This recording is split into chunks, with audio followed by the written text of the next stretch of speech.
How do I warm up a cold email list? Coming up right now on the Rise to the Top podcast.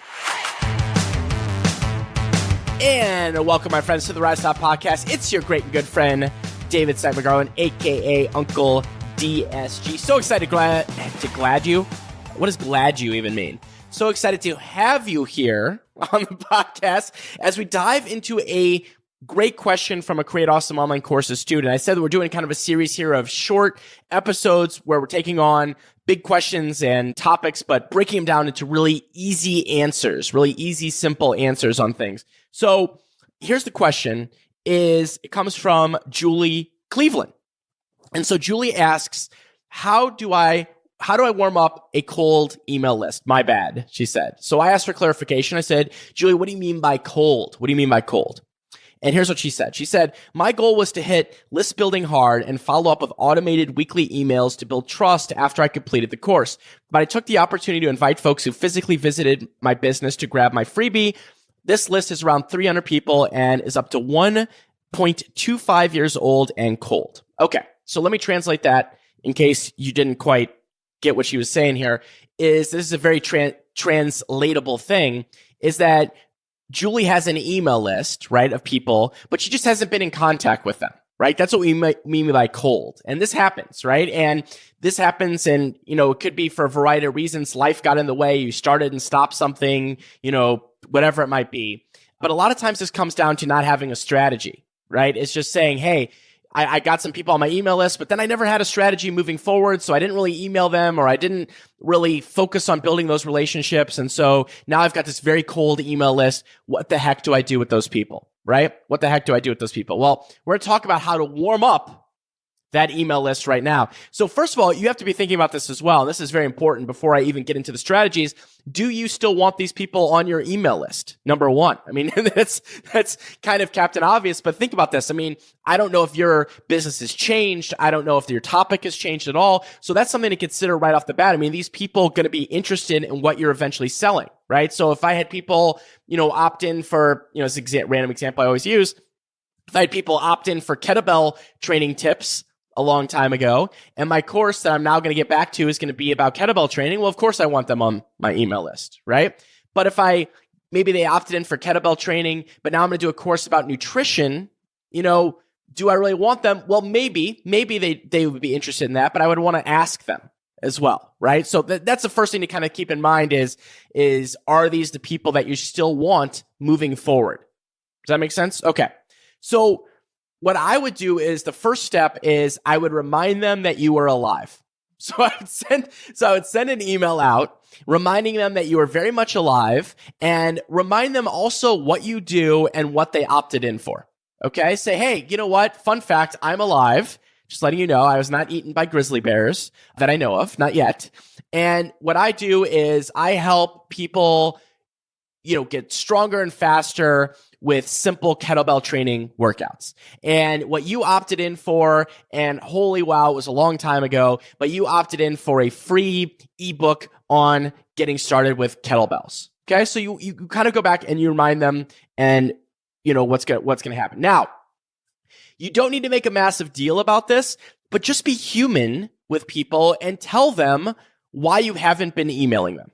Okay, just be human. I mean, I feel like we're often really worried about this, like, oh, it's not going to make me look professional or whatever it might be. I mean, who cares, right? You're looking to form relationships with these people. And it's funny because we talk about email lists a lot because it's so critical, but it's not about this list of just anonymous, random people. These are people that are going to become customers. These are people that are going to become friends. These are people that you're going to be building relationships with, right? So treat them like humans. Treat them like humans. It's like you forgot to call your sister for the last 3 years.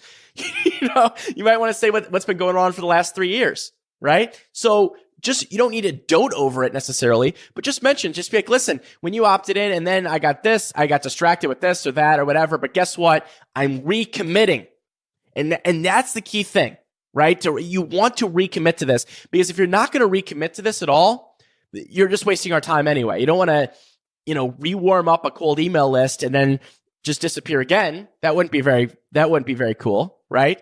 So what you want to do is you're going to tell them now what you're going to do different.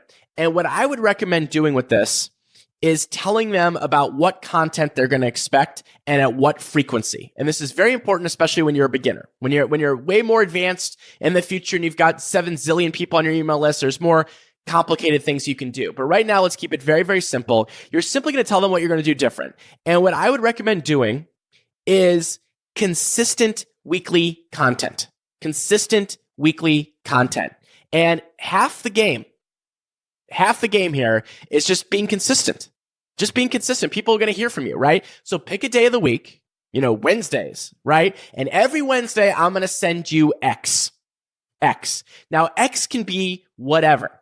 X can be a tip that you're just going to write out an email. It could be a podcast. It could be a YouTube video. And guess what? It could be a mix. If you really want to get crazy with your bad self, it could be a mix. You could say, guess what? You're going to get tips from me and podcasts and YouTube videos and interviews and different stuff. But every Wednesday, you're going to be hearing from me. Right? I mean, it's that simple, right? You have to commit to this. And I can't tell you how many people drop the ball on this because you know what? Consistency is hard. And guess what?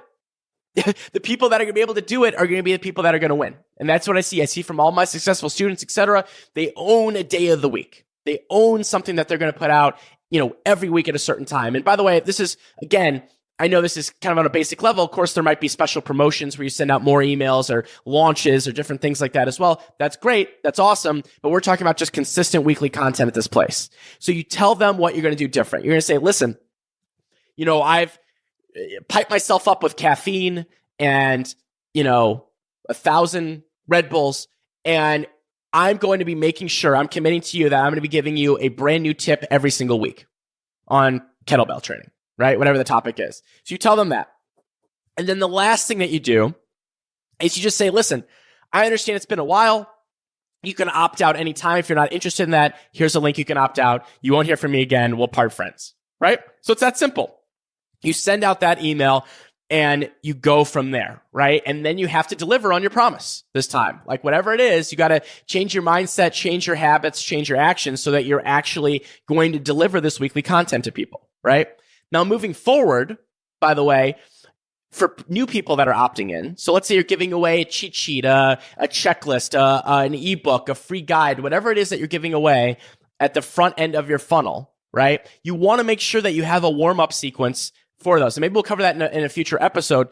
But when people opt in for something, you want to make sure to send them several emails. Introduce yourself. Remind them what they opted in for. Offer further resources. Eventually down the line, this is going to lead towards a sale as well of your online course, right? Or into your first launch or your second launch or automated launch, whatever it might be. So keep that in mind as moving forward. But that is the simplest way to warm up a cold email list. And don't feel bad. Don't feel guilty. Just, do it and then move forward and commit to it. All right? Easy peasy.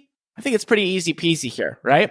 All right, on the way out here, the Rise Top Podcast. I love these short episodes. By the way, let me know if you're enjoying these short episodes of these kind of quick Q&As and things like that. Fire me an email, david@therisetop.com. Let me know what you think. Love to hear from you. And also subscribe up, therisetop.com/subscribe. All the different ways you can subscribe up to the podcast. Brand new episodes. Hey, how about consistency? Here's consistency for you. Brand new episodes of the Rise Top Podcast every Tuesday at 9 a.m. Central. Period. Every Tuesday, 9 a.m. Central. Brand new episode. Subscribe up. And of course, on the way out, we've been talking a lot about this in the last few episodes. If you want to knock out one of the biggest things that holds people back from creating a successful online course and outline your darn course and finally do it, get rid of the blank page syndrome and actually generate momentum and confidence and take what's in your brain and turn it into a step-by-step system, I've got the absolutely free Outline Your Darn Course challenge at therisetop.com/outline your darn course. What you're going to get is over 5 days, you're going to get 5 short videos from me, one each day, with a very short exercise. We're talking about something that's only going to take a matter of minutes. And by 5 days from then, you are going to have your course outlined. You're going to be generating lots of momentum, and you're going to be flying into the future, well on your way to a successful online course. All right, my friends. We will talk soon. I will see you on the next episode of the Rise Top Podcast. And remember, if you want some fluff, you know what to do. Go pet a bunny.